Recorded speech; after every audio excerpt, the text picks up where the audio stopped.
This is a visual demonstration of what can happen with runaway inflation. It's entitled German hyperinflation.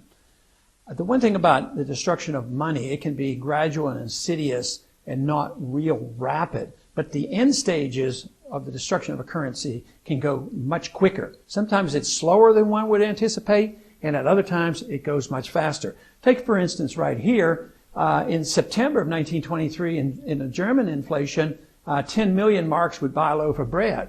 But it wasn't too long after that, a few weeks later, it took 50 million marks to buy it, and then a month later it took 500 million, and of course the whole thing fell apart.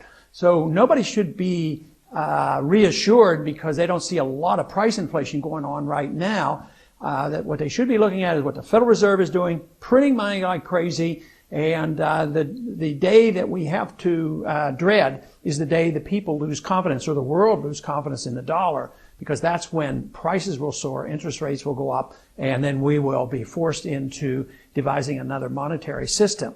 We already have seen the destruction of the financial system, the dollar financial system established in 1971. It has ended, and we're going through that right now. But the only thing we're trying to do is prop it up by more of the inflation. And if we're not careful, we're going to get exactly what the German government and the German people had to put up with back in 1923. And what happened as a consequence? It was the disruption, the political disruption that came from the economic disruption of the destruction of a currency that ushered in the age of Nazi Germany and the age of Hitler.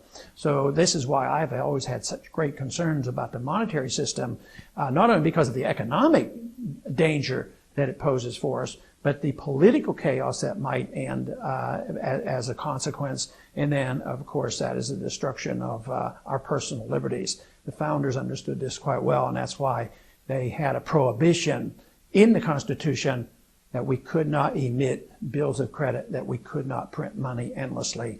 And that is what we're doing. So the sooner we wake up here in the Congress, and the sooner the American people wake up to the danger of hyperinflation, the better it will be for all of us.